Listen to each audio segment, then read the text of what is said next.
Coming up, we'll chat with the Pulitzer Prize winning composer from the Navajo Nation, and the creative behind the Yellowtail Collective tells us about her fashions. Plus, Cheyenne and Arapaho Television turns 10. It's the nation's only station owned by a tribe. I'm Mackenzie Allen Charmley. That's all coming up next on the ICT Newscast.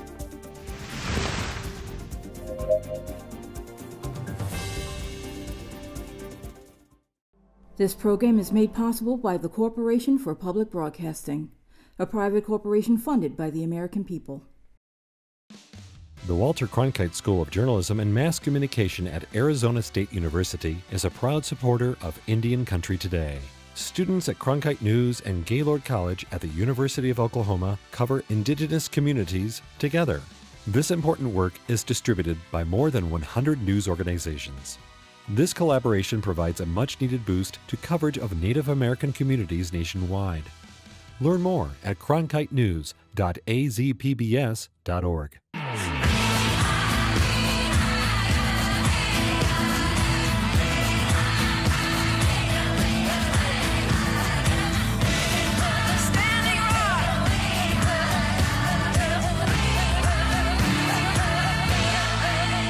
This is the ICT Newscast with Aaliyah Chavez. Chinangale, we're so glad you could join us. Winning a Pulitzer Prize puts you in an elite club, and for Raven Chacon, winning the Pulitzer put him in an even more exclusive club. Chacon is the first Native person to receive a Pulitzer Prize for musical composition. He wrote Voiceless Mass, which premiered last November in Wisconsin. The work was mesmerizing and evoked the weight of history in a church setting. It was a concentrated and powerful musical expression with a haunting, visceral impact. That's how the Pulitzer panel described his music. Yes, this composition was commissioned last year by a music organization in Milwaukee called Present Music, and was in collaboration with the United Church of Christ. And it was to utilize a massive pipe organ in the St. John the Evangelist Cathedral in Milwaukee.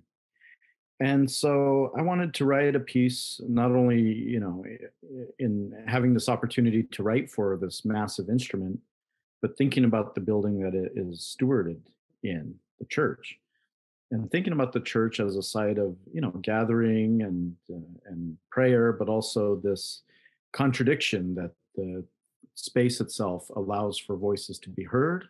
Choirs can sing in it, but sometimes, it does not offer the space for people to express their voicings. And this is not limited to the church. This is something we see in universities and the academy and elsewhere.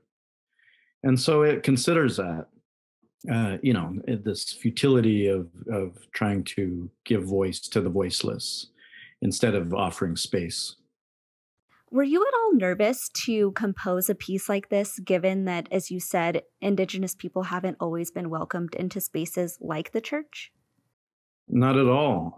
Any opportunity I can have to speak to, current events or the situation of Indigenous people today, I take that, and if that can be done with artwork or music, then that becomes a bit of a challenge, because music, sometimes doesn't have words, especially in this case. This was not a piece that had lyrics or libretto or any kind of other, programmatic notes to it. So to be able to speak to this urgency through music was what I tried to do, and I'm happy that it got acknowledged by Pulitzer.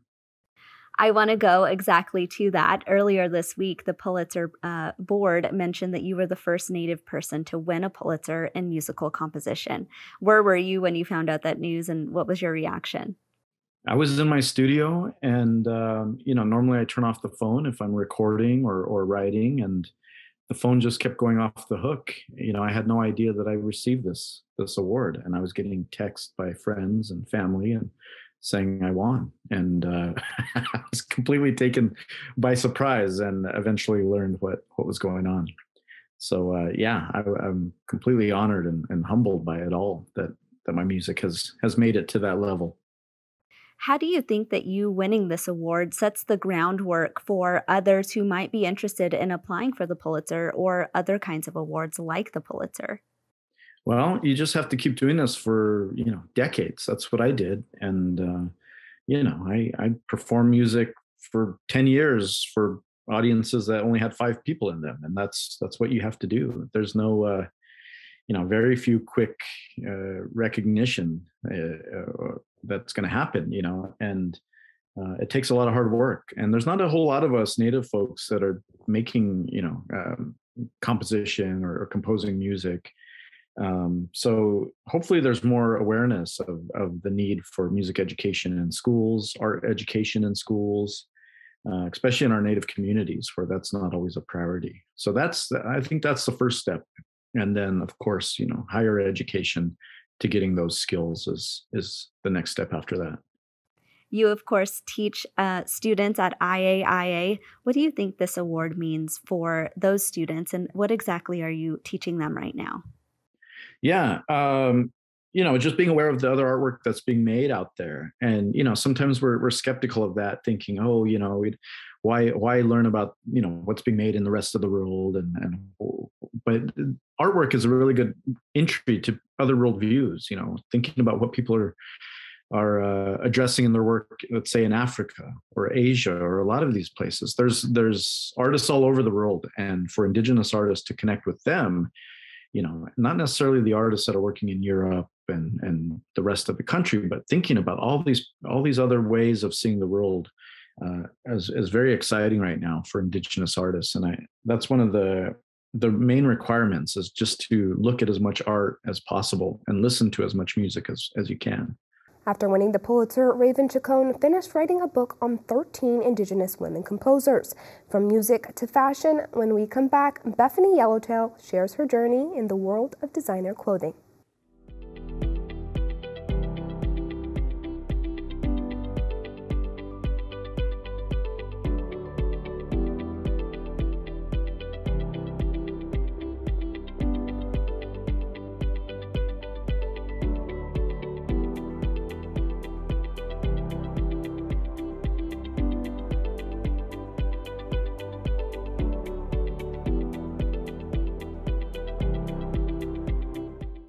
Some people might have recently discovered the fashions of Bethany Yellowtail, but she's been designing clothes for more than 10 years.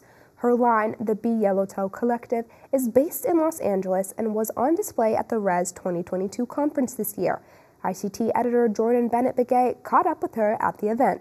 Some days it still feels like I'm just getting started because there's so much to do and so much to accomplish, but to be where we are now, I still can't even imagine. I can't even I'm shocked some days still, I'm like, I can't believe we're here. I can't believe we've done this. I grew up in Wildwood, Montana, the Mighty Few district on the Crow Reservation. We have a population of under 200 people, and I come from a cattle ranching family, and just we're way out in the sticks, and I always dreamed of doing this, and to be running a company of my dreams and working with people I love, being able to give back to my community and work with my community, it's nothing like it exists in fashion, and I'm just grateful that I set out on the path and we're doing it, and I'll be doing it for the rest of my life. What do you get your inspiration from for your designs? Yeah, I get my inspiration from everywhere, honestly, just the worldview of being a Native woman. Sometimes it's fabric that reminds me of my kalas, my grandma's. I remember going into a dead stock fabric store one day, and I saw this beautiful cotton fabric, vintage cotton fabric, and I immediately thought of my grandmother's, and I just started pulling fabric that reminded me of them, like their cotton dresses. And so some days it's that, sometimes it's a color, sometimes it's a cultural story or a design motif, but really it comes from, my heart. I have to always be in a really good way, or be really thinking intentionally about what these designs are going to be putting out into the world and who's going to be wearing them. And they're my extension of me, my love, my hopes, my prayers for our people, and then for myself. So as an artist, you have to put yourself out there, and I imagine it's very scary to be that vulnerable. I mean, how do you deal with that? Sometimes I cry. It's really hard. It's scary to take a leap of faith on yourself in general, and then when you're in a very public space, it's absolutely hard.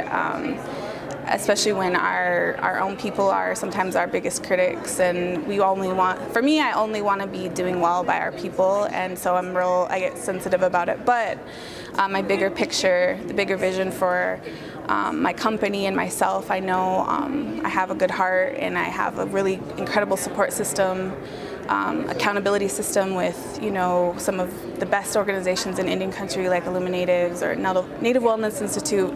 I have mentors around me and people to help me keep moving forward and help me to really think about the way I'm making an impact beyond fashion. And I think that's probably what's most unique about Yellowtail. It's not just a fashion company to make clothes, a fashion company to be on the runway. It's a fashion company that has bigger vision for our people.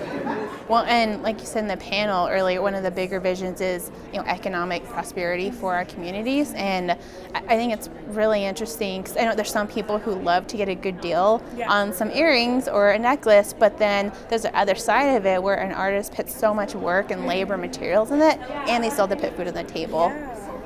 What do you tell folks who just, because I know I've gone to flea markets and people are like, yes, but then they get discouraged by something that's out of their budget. Yeah, well, I always think about it from our community perspective. I come from a community where there's people who are making things all the time, and of course we want to dress our people.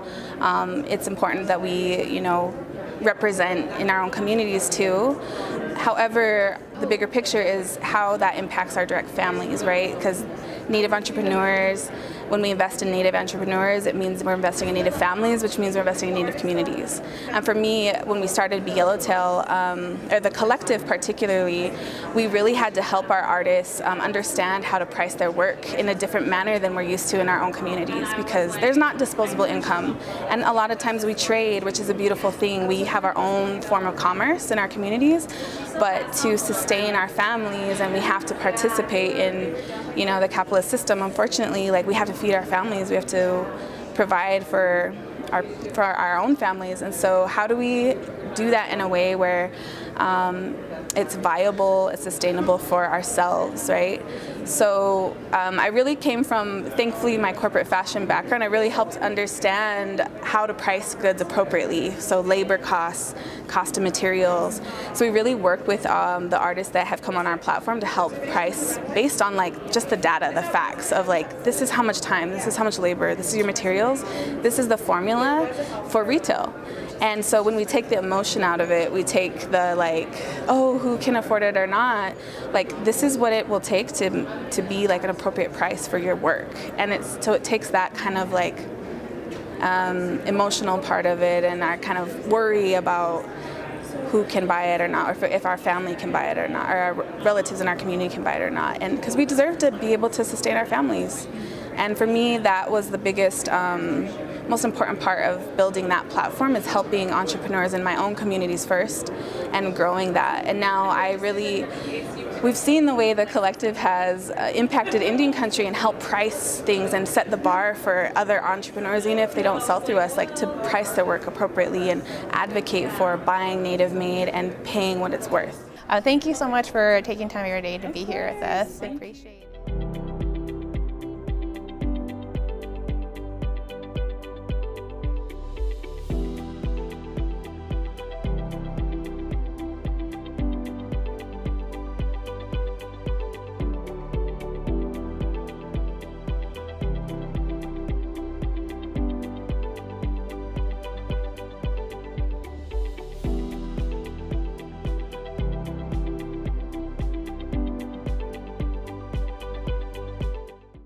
Last May, the children of the Chippewa Cree Tribe received more than 3,000 new and gently used children's books. ICT's Kaitlin, Onawa Boysel tells us how they got there. It had taken months to pull everything together. Sarah Wecker is the director of Essential Eats Distributors, which is based in Missoula, Montana. It is a nonprofit that provides resources to Indigenous-led programs around the state. They help deliver food, bikes, and now books to tribal communities.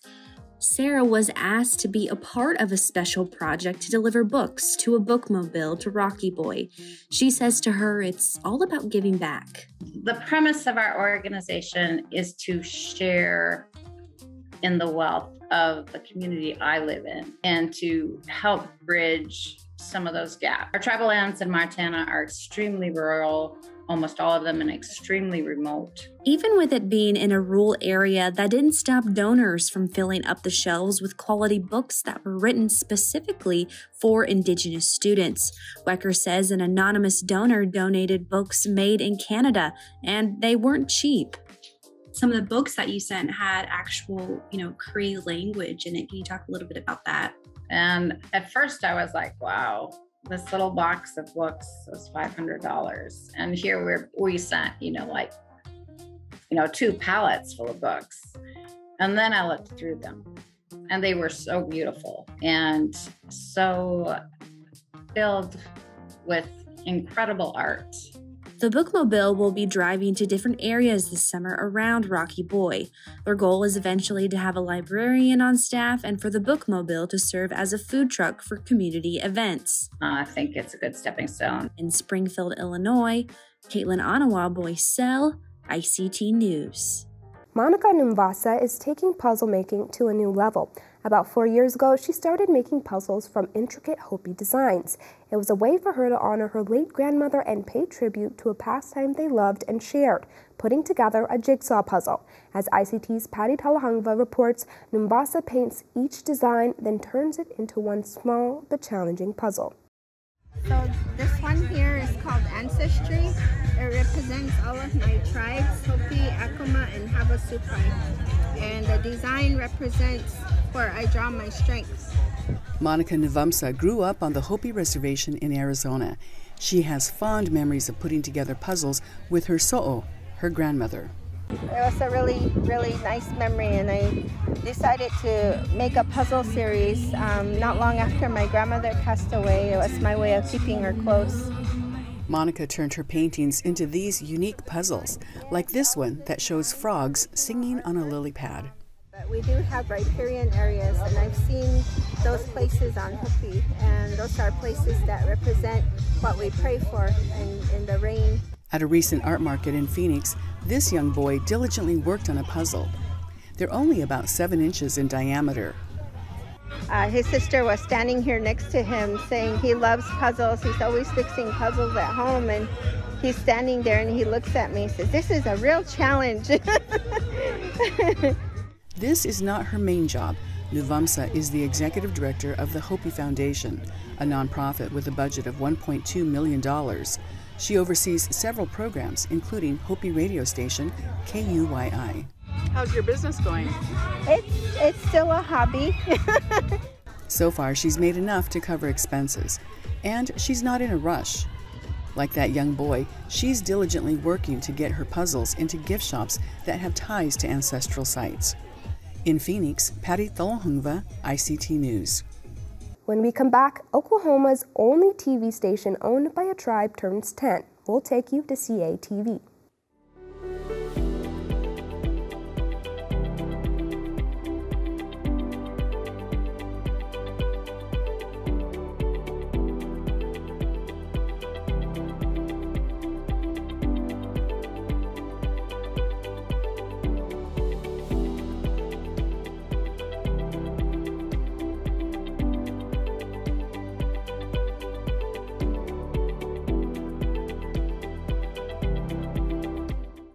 In July of 2012, Cheyenne and Arapaho Television started broadcasting.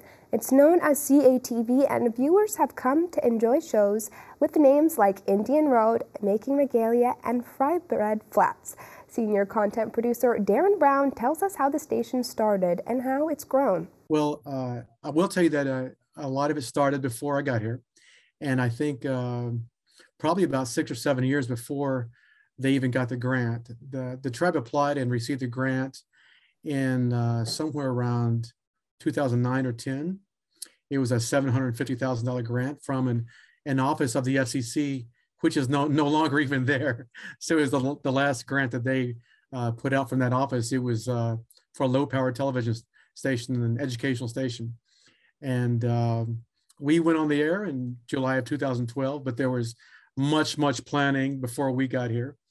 And I've been here 10 years, and I sort of feel like we barely started. Maybe talk about how rare it is to own and operate a tribally owned television station. Are there a lot of others around the country? Well, since we've been in existence, we've probably talked with about 7 or 8 other tribal television operations, but there are some that we haven't. And there can't be, I'm thinking there probably can't be more than 10 or 15 in the entire country. We are the only tribally owned and operated TV station in the state of Oklahoma. We're very small, but there are 39 federally recognized tribes in Oklahoma, and most of them are doing media of some form. Maybe some are doing feature films, many are doing streaming, but right now we are the only broadcast put out by a tribe. What kinds of content do you produce that viewers see on your television station? Well, we are under the Department of Education, but what we do is we cover a lot of tribal events like powwows and groundbreakings and ribbon cuttings, and that's exciting because that means progress.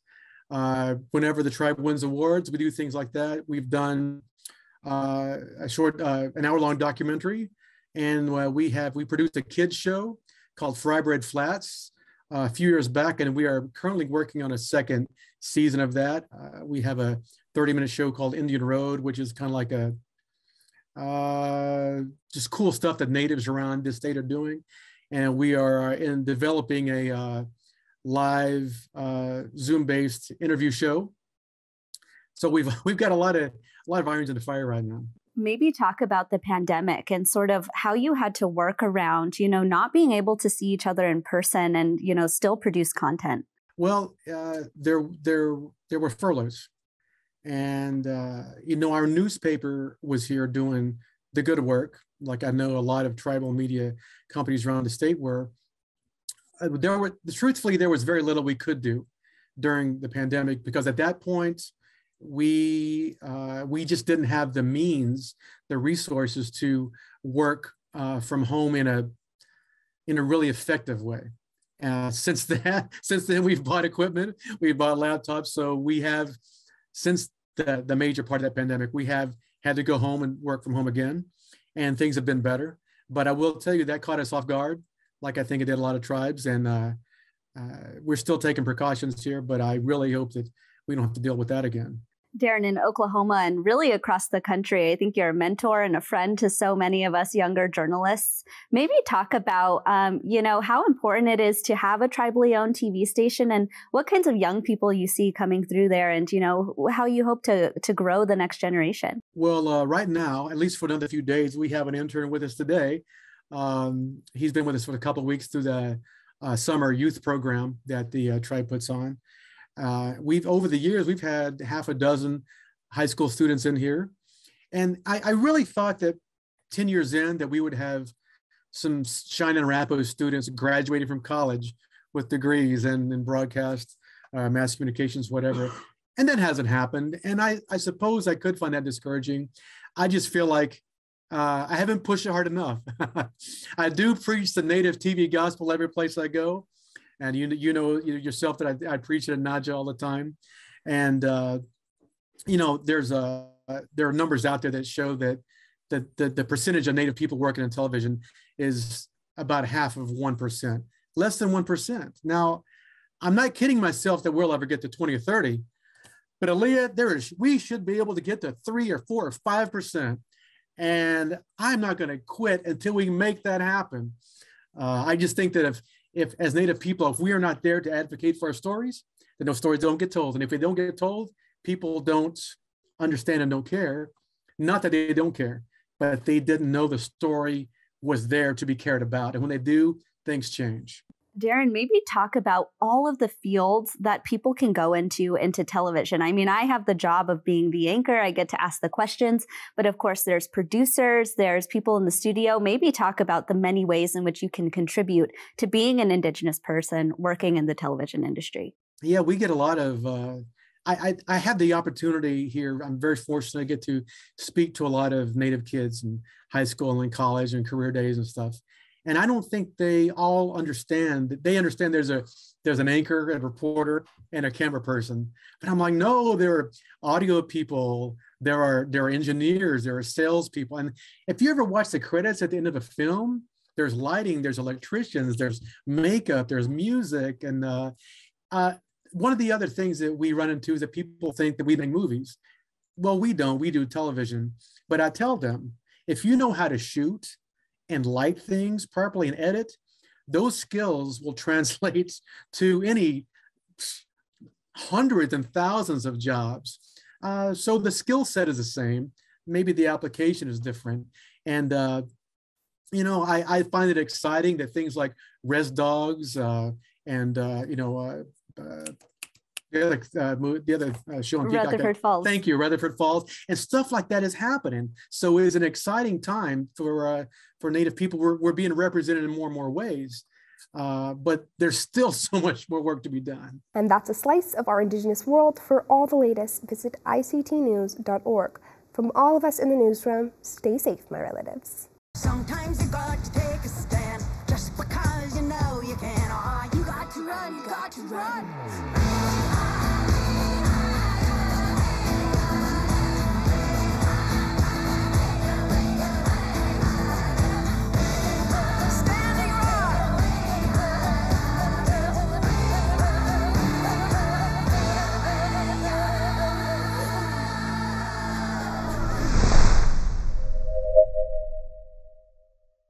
The Sand Creek Massacre, the betrayal that changed Cheyenne and Arapaho people forever, focuses on tribal accounts of Colorado's deadliest day.